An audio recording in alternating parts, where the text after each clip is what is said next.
Man with that money stacking, my bro see that, you ain't getting that back.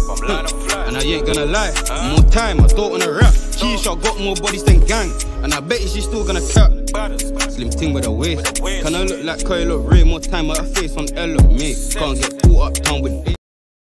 Yes, people, what's good, man? It's your boy Rhino. Welcome to Rhino MGTV. This is Let's Talk United. This is my Manchester United match reaction. Aston Villa 1, Manchester United 2. And look, man, it wasn't a pretty performance. I'll be very, very honest with you. It was not pretty at all. But you know, we take the 3 points and we keep it moving. Where do I start? Yeah, I gave an analogy on the football terrace. Big up Terry and KJ. Look, Manchester United, watching Manchester United, you know what it's like? It's like being in an unsecure car, yeah? You're taking a trip somewhere and you're just happy you got to the destination. Because during that journey, the car was shaking. The engine was rattling. There was a noise in the engine. The wheels didn't feel stable. And you're thinking, you know, there's a few problems with this car, but you're happy you made it to the destination. The next game now, you need to get back in that car and go to another destination. Are you going to feel comfortable? That's what Man United is, when watching Man United feels like. We don't have no control in these games, and every game is like sitting in an uncomfortable car and not knowing if you're going to make it to the end. It's definitely not sustainable, but you know, we finally broke this top 9. Listen to what I'm saying, top 9 curse. Big Manchester United, you know, we finally broke the top 9 curse. We've never, I can't remember what day it was that we last beat a team away in the top 9. So in that aspect, breaking the curse, mentality going forward, teams are gonna have games where you play poor and you get the points. So my concern is, I want to start seeing a consistency in control and a consistency in quality of the ball that we're playing.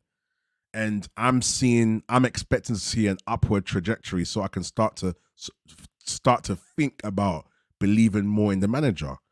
But if we're already having a bad game, that's going to be my concern, because that's not sustainable. But at the same time, I'm happy we got the 3 points. But it doesn't chill my nerves for the next game. I believe we've got Luton away, I think so. I'll have to check. But yeah, man, Dalot, another absolute brilliant performance from him. Kobbie Mainoo, ice cold, you know. Listen, cold be made. I'm trying to think of a name because, you know, Cole Palmer's got the cold as ice and whatever. But yeah, when you want to say someone's cold as ice, it is Kobbie Mainoo, man. The slick, intricate passing, the confidence on the ball, the little Cruyff turns that he does and the little flicks.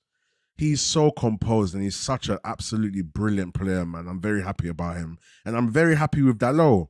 I've always personally preferred Wan-Bissaka, you know. That conversation has always been Wan-Bissaka's better, Dalot is better. Oh, but Dalot is better going forward. Wan-Bissaka can't go forward. All of that back and forth. But for me, yeah, I'm just very, very happy with Dalot. And if he can be consistent to the end of the season, he will definitely be a player that we can keep, and on top of getting another right back.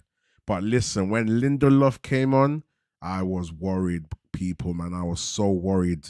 He does not breed any confidence. I thought my confidence in Onana was bad. Lindelof is 10 times worse. And Onana did well today. Onana did some good saves. I know some of them were at him, right, like directly at him. But in terms of the instinct to stop the ball and stuff, you got to give him credit, man. You have to give Onana credit where it's due. So I'm very, very happy with Onana. Defensively, we were decent. Varane was decent. And I think that's what's helping Onana be more confident. When the back four is shaky, Onana is shaky. And Terry made a good point. It's like Onana saves the hard saves and lets in the easy ones. So that's what makes you more worried. If he's not saving worldy goals, fair enough. You know, we take it on the chin. But it's little goals that go directly at him and they flap through his fingers. And I'm just thinking, oh my gosh, Onana, man. You know when a ball is going towards the keeper and you just know he's going to save it. and you're just comfortable. Oh yeah, easy catch. You know what I'm saying? That's the thing with Onana. So yeah, he did well today. That goal, if I remember, the goal came from was it a set piece again? I believe it was a set piece, but yeah, brilliant performance from Onana. Excellent performance from Dalot. I was really happy with him, and he's been very consistent. He's been one of our best at the back four. Obviously, when it comes to Varane, you know, Varane's going to do what Varane does. Maguire's been dropping decent performances even before his injury, you know, so he's definitely a person that's a good squad player. But yeah, man, other than that, I'm trying to think. Yeah, Højlund's scoring. Højlund's on fire. And I keep telling people, I told you about Højlund. I told you guys about Højlund, man. And he's been so consistent. But yeah, man, we take the 3 points. Obviously, like as I said before, this kind of play is not sustainable, and we definitely have to focus on gaining more control in these football games, because at the end of the day, we can't be going to teams like Manchester City, Liverpool, Arsenal, and playing like this, because they will absolutely capitalize on these frailties, and they will beat us and we'll be punished. So for now, I just have to look at the positives. It's 3 points, broken the whole top 9 away curse, I call it. You know, Højlund's on fire. Rashford started off very well. I think towards the second half he faded. He was taken off, rightly so. McTominay coming in and doing the super sub crash the box role is perfect for him. And another point that's been made is that we criticize players based on what's happened, based on things that are not their fault sometimes. Like, for example, Garnacho. If Garnacho gets put on the left, I'm not expecting him to have a worldy performance, because I know he exceeds our expectations when he plays on the right. He plays exceeds our expectations, a bit of a stretch. What I mean is that you get the best out of Højlund when he's on the right. You get the best out of him when he's on the right. So if you do put him on the left, I'm not going to expect a lot. And that's my thing with even the point that I was going to make has literally come up my head. With McTominay. McTominay is somebody that should be coming on as a sub. You come on to impact the game. You come on to snatch that goal or just get us a few goals. You know, that's what McTominay's role is. And if he's going to play that role, and this is the final, this is actually a time where a manager has played him in the right position, then I'll take it. If Ten Hag starts starting McTominay, I'm going to be concerned again. So if he can be consistent and only play him as a sub player because he sees that's the perfect role for him, I'll be very happy. And Ten Hag, for me, just needs to start showing consistency and start controlling his games and keep getting these 3 points. And I'll start to consider, you know, having a bit more faith. But right now, I'm not comfortable. Like I said, I sit in the car and I don't feel like we're going to get to the journey safe. It's always a rocky ride. It's always rocky. You feel me? So Ten Hag needs to repair the tires. He needs to go and check the engine. You know, he needs to make sure that everything's working, the brakes. You know, check that there's gas in the car, petrol, fuel, whatever country you're in. Make sure there's fuel, because some people use gas, some people use petrol. Make sure, and obviously some people use diesel, but just make sure that the car's running properly. And that's the analogy I use for Manchester United as a team. But yeah, so I'm not even going to criticize Garnacho when he moved over to the left.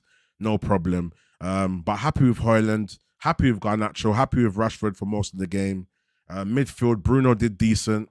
You know, Manu, cold as ice. Casemiro, I love it. He shouldn't have got that yellow card. That was so unfair. The way he was pleading, I thought, okay, Casemiro, this is what you normally do. But he kind of went over the top. Then I thought to myself, oh, Casemiro's a bit upset here. I watched the replay. It was not a yellow card. It wasn't even a foul. The guy dived. And I hope they review that and they take it away from him. Because if he gets another yellow card and he gets the 5 yellow card and he gets the match ban, that's going to be unfair. You know? So I really hope they review that decision and then they give the person that dived a yellow card, because he deserves that. That was so shocking. I'm not sure if they overturn yellow cards like that, but I'm hoping so, man. But yeah, that's all I've got to say in the game, man. We move on. Let me even check who exactly we're playing. Because I can't remember. I feel like it's Man United fixtures. Yeah, so next is Luton away. Yeah, so we got Luton away Sunday. So yeah, man, we just hope and see what United. You roll the dice and you don't know what number you're gonna get. So let's see if we can get a result away, because Luton have been a difficult team recently, and we take it from there, man. But you listen, if I forget anything, let me know in the comments. Make sure you subscribe to the video, make sure you like, and make sure when you do subscribe, you put post notifications on. And as always, tell a friend to tell a friend. It's your boy Rhino, and I'm out. Peace. Man with that 20 stacking, my bro, see that, you ain't getting that back. And I ain't gonna lie, more time, I don't wanna rap. Key shot got more bodies than gang, and I bet you she's still gonna cap. Slim ting with a waist. Can I look like Kyle, look Ray? More time with her face on L, mate. Can't get caught up town with big.